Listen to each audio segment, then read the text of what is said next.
하나님의 능력을 도와주시고 하나님의 삶 풍성에서도 주님께서 인도해 주시옵소서. 아버지 하나님 감사합니다.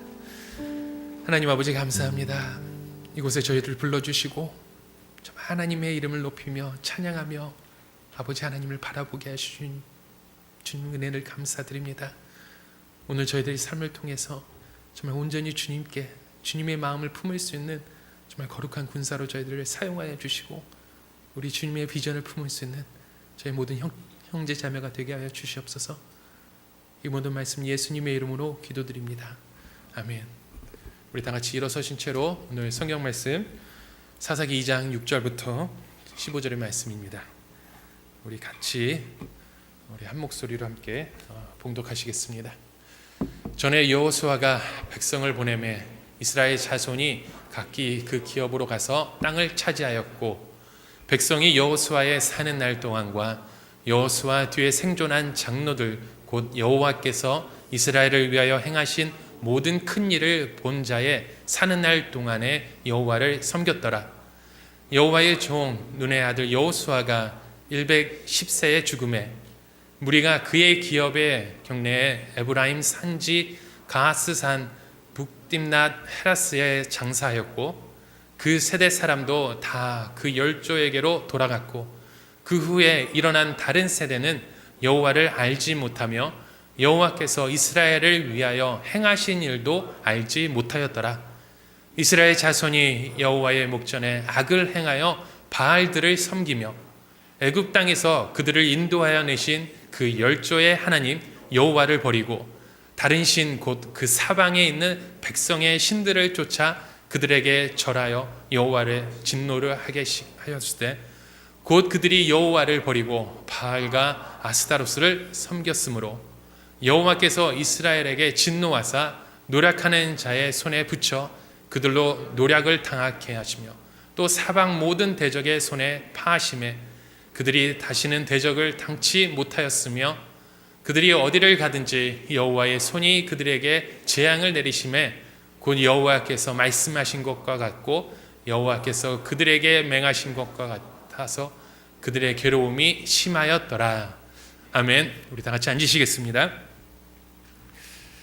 네, 오늘 사사기 두 번째 강해입니다. 사사기 2장 6절부터 15절의 말씀을 가지고 우리 하나님을 잊어버린 세대라는 제목으로 우리 같이 함께 우리 사사기의 말씀을 묵상하시도록 하겠습니다. 오늘 저희가 살고 있는 이 시대는 정말 너무나도 빠른 변화를 겪고 있는 것 같습니다. 특히 우리 여러분들이 잘 아시는 우리 싸이의 강남스타일이라는 노래 아시죠? 우리 저희 집 막내가 윤서가 요즘 아빤 강남스타일 요 입술이 입에 좀 배어 있어요. 그래서 엄마 아빠라는 말보다도 아빠를 봐도 아빤 강남스타일 이런 세대가 됐어요. 이 강남스타일이라는 이 한국 노래로 이렇게 짧은 시간에 정말 전 세상을 들썩이게 만든 그런 세대가 또 어디 있을까라는 한번 생각을 하게 됩니다. 참 불과 몇십 년 전만 하더라도 우리 부모님 세대 참 먹고 사는 것이 힘들었던 세대고요. 정말 외국에 나가는 것조차가 정말 힘들게 느껴지는 그런 세대였는데요. 지금은 저를 포함해서 이 가난에 대해서 잘 참 느끼지 못하는 것 같습니다. 참 이런 모습 가운데 앞으로 정말 우리들의 미래는 어떻게 될 것인가, 또 앞으로의 세대는 정말 지금 우리 세대와 어떻게 달라질까라는 그런 생각을 해보기도 합니다. 참 이 세상의 뉴스를 보세요. 점점 더 정말 흉악해져가는 정말 그런 소식 가운데 우리들이 살아가고 있지 않습니까? 참 이 시대를 비교해 본다면, 우리 성경 말씀과 비교해 본다면 이 사사기에 나온 그런 시대의 모습과 우리의 모습이 참 비슷하다는 생각이 듭니다. 이 사사기는 이스라엘 백성들이 모세의 인도 아래 이집트에서 노예 생활을 끝내고 광야에서 40년간 방황 생활을 마친 다음에 새로운 지도자인 여호수아의 인도 아래 가나안 땅에 정복하고 정말 그 첫 세대가 죽은 그 다음 세대의 이야기를 이 사사기를 통해서 말씀하고 있습니다.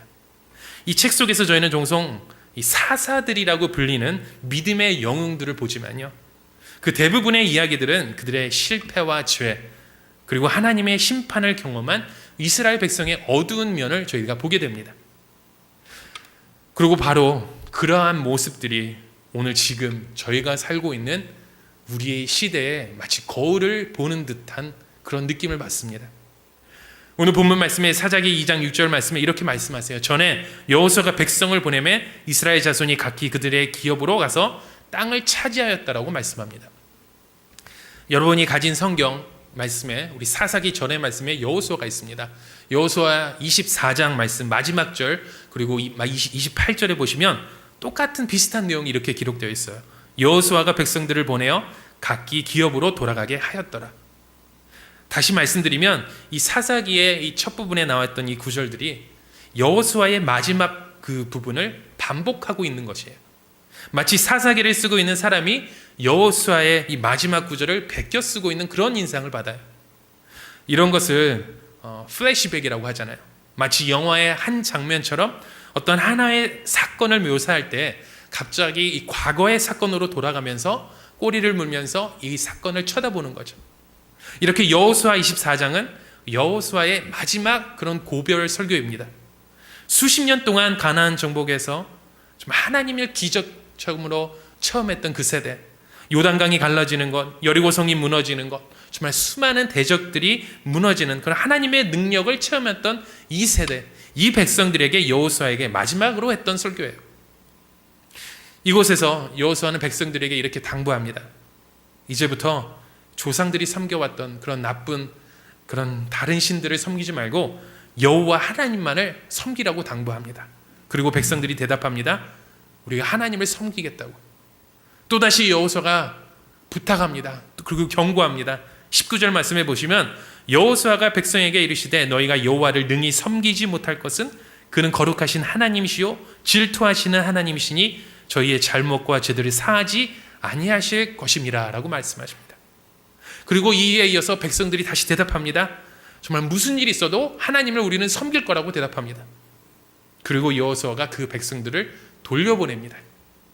그리고 오늘 본문에 이어지는 본문 말씀 2장부터 말씀을 보시면요, 전에 여호수아가 백성에게 보내매 이스라엘 자손이 각각 그들의 기업으로 땅을 차지하였고 백성이 여호수아가 사는 날 동안 여호수아 뒤에 생존한 장로들 곧 여호와께서 이스라엘에게 행하신 모든 큰 일을 본 자들이 사는 날 동안에는 여호와를 섬겼더라고 말합니다.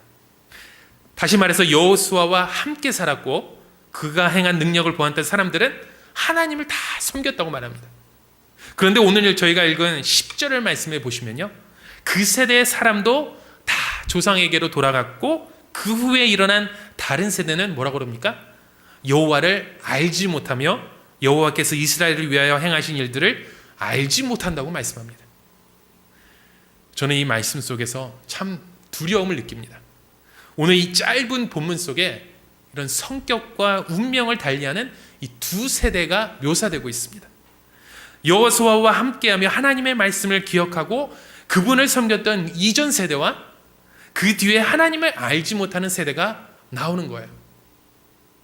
여러분, 세상의 역사나 우리 성경의 역사를 한번 보다가 보시면 발견하는 그런 진리가 하나 있어요. 바로 이전 세대의 그런 선한 행실, 이런 모범들이요, 다음 세대에 제대로 전수되지 못했던 그런 모습들을 저희들이 보게 됩니다. 부모의 영향력이 자식에게 참 제한적으로 미치고 있다는 것을 저희 여러분 느끼지 않으세요?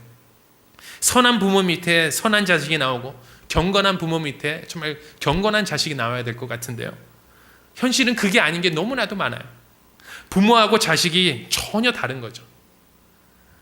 저도 목사의 자식이지만요, 목사의 자식이라고 다 같은 목사의 자식이 아니더라고요. 목사의 자녀, 우리 선교사님의 자녀들 보시면 극과 극을 보여줘요. 그만큼 아픔과 상처가 많았다는 거겠죠.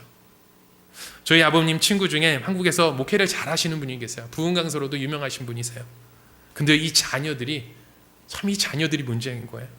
아버지는 이렇게 훌륭한 목사님이지만 자녀들은 어떻게 너무나도 세상적이에요. 어쩜 이런 아버지 밑에 이런 자녀들이 나왔을까 하는 생각도 하게 돼요.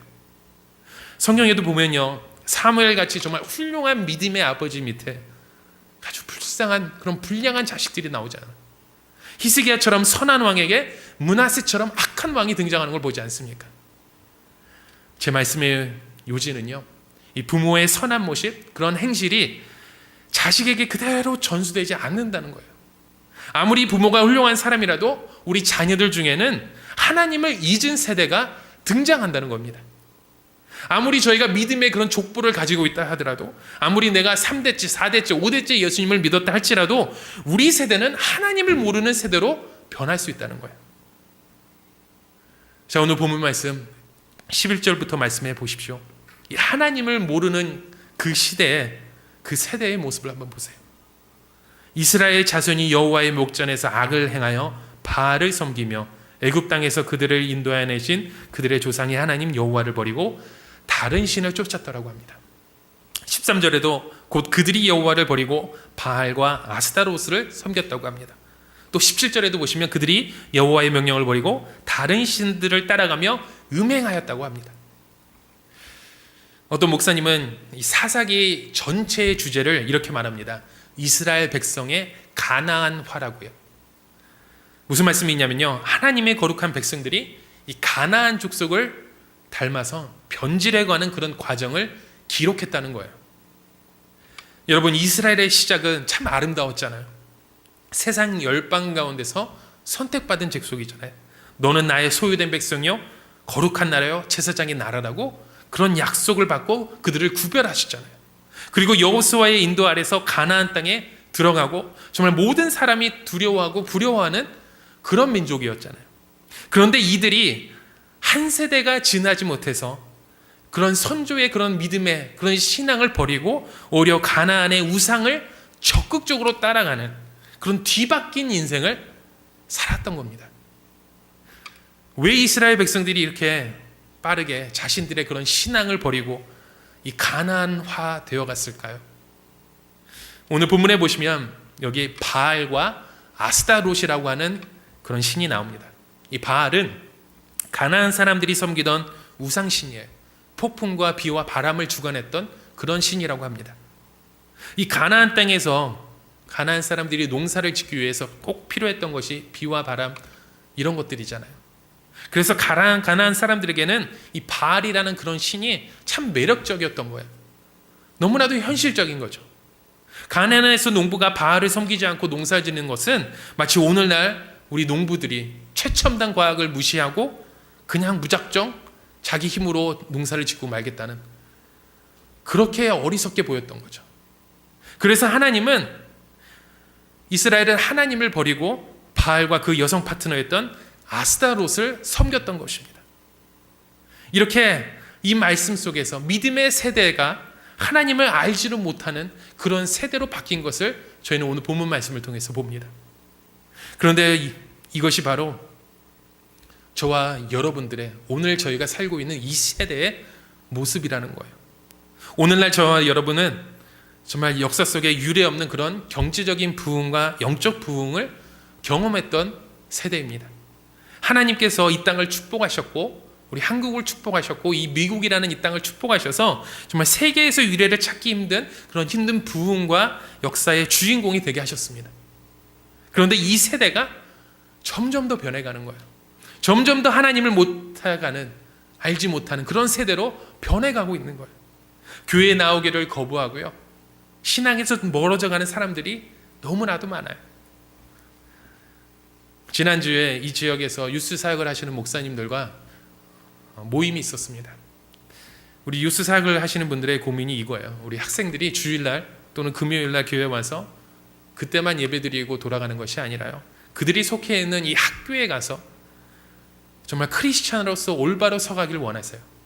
그래서 정말 교회 사역도 바쁘지만요, 정말 우리 지역을 위해서, 정말 이 지역에 있는 고등학교, 중고등학교를 위해서 그분들이 힘써 사역하고 있는 거죠. 정말 그곳에서 크리스찬 클럽을 만들고요, 정말 학교를 위해서 정말 이 학생들을 모집하고요, 기도하고 정말 예수님의 제자된 모습으로 세워가기 위해서 정말 매일같이 이 학생들을 기도하며 훈련시키고 계세요. 그런데 여러분, 우리 현실이 어떤지 아세요? 여러분, 동성애에 대해서 어떻게 생각하세요? 당연히 안 되는 거죠. 반대하시지 않습니까? 그런데 우리 자녀들은요, 이런 당연한 것을 구별할 수 없는 세대가 되었어요. 많은 중고등학생들이 이 동성애에 대해서 아주 자연스럽게 받아들이고 있습니다. 게이요? 레즈비언이요? 그 사람들 좋은 일들 많이 하는데 왜 그 사람들을 차별하냐고 그래요. 이것이 지금 우리 자녀들의 세대예요. 학교에서 보세요. 여러분 선생님들을 만나보세요. 게이 선생님들, 레즈비언 선생님들이 우리 학교, 이 교육 쪽에 꽉 잡고 있습니다. 이 베이 지역이 특히나 너무나도 심해요. 그게. 그래서 우리 자녀들이 어려서부터 이 퍼블릭 교육을 받는 우리 자녀들은 이런 남자와 여자를 구별짓지 않는 그런 세대에 그런 교육을 받고 있는 거예요. 얼마나 핫한스러운 일들이에요. 이런 것에 자연스럽게 노출되어 있고 저희도 모르게 세뇌되어 가고 있어요. 우리 자녀들이. 여러분, 오늘날의 우상은 이 바알과 아스타로처럼 그냥 눈에 보이는 것이 아닙니다. 물질주의, 세속주의, 현실주의 이런 것들이 판을 치면서 교회가 더 이상 교회되지 못하게, 성도가 더 이상 선도되지 못하게 막고 있어요. 뉴스를 보세요. 크리스찬이라고 해서 세상과 다를 바가 전혀 없잖아요. 어떤 때는 더 부끄럽지 않습니까? 정말 믿음대로 살려고 몸부리치는 그런 성도도 있지만 정말 저 사람이 하나님을 믿는 사람인지 구별되지 않을 때가 너무나도 많다는 거예요. 저 사람이 가나안 사람인지 하나님의 백성인지 구별되지 않는다는 겁니다. 이와 같이 급속하게 정말 하나님을 떠나가며 점차 가나안화 되어가는 이스라엘 백성의 모습을 보고 하나님이 어떻게 하셨습니까? 오늘 본문 14절 말씀해 보세요. 여호와께서 이스라엘에게 진노하사 노약하는 자의 손에 넘겨주사 그들을 노략당하게 하시며 또 주위에 있는 모든 대적의 손에 팔아 넘기심에 그들이 다시는 대적을 당하지 못하였다는 거예요. 하나님의 이런 진노가 하나님의 심판으로 표현되고 있습니다. 여러분도 만약 내 남편이 아니면 내 여자친구가 바람을 폈다고 한번 생각해 보세요. 그럼 여러분의 심정이 어떠겠어요? 너무나도 안타깝죠. 아니요, 가만히 있을 수 없죠. 분노가 차오르죠. 아니, 어쩜 내가 그렇게 잘해줬는데 나를 배신할 수 있어? 아니, 네가 나한테 어떻게 그럴 수가 있어? 어찌 보면 하나님께서도 그 백성에 대해서 진노하셨던 거예요. 그래서 팔아버렸다고 그렇게 표현하지 않습니까? 마치 자식을 이런 상인들에게 팔아버린 그런 부모처럼 하나님께서 그런 냉혹한 마음으로 이 자녀들을 대적들에게 팔아 넘기셨다고 그랬어요. 그 대적자들이 누구인지 오늘 본문에 나와 있지 않지만요, 이 사사기 말씀을 쭉 읽다 보면요, 메소포타미아, 모압, 블레셋, 미디안 주변에 있던 그런 주변 국가를 통해서 고통과 시련을 당하는 것을 저희는 보게 됩니다. 부진장 고생해요. 되는 일이 하나도 없는 거예요. 그리고 그제서야 다시 하나님을 향해서 부르짖습니다. 18절 말씀해 보시면 대적에게 압박과 괴로움을 받아서 슬피 부르짖음으로 하나님께서 그 뜻을 돌이키시고 사사를 세우셨다고 말씀합니다. 이렇게 하나님은 심판받아서 정말 고난 중에 신음하며 고통 중에 부르짖는 자녀의 모습을 정말 견디지 못하는 그런 부모의 심정처럼 하나님께서 견딜 수 없었던 거예요. 그래서 사사를 세우시고 고통 중에 부르짖는 그런 자녀의 음성을 듣고 그들을 구원하셨던 거예요. 대부분의 사람들은 이 사사기를 일종의 영웅전이라고 생각하기도 합니다. 삼손이나 기드온 같은 그런 위인들의 이야기라고 생각합니다. 그러나 이 사사기를 자세히 읽다 보면요, 이 책의 진정한 주인공은 사람이 아니라 하나님이라는 거예요.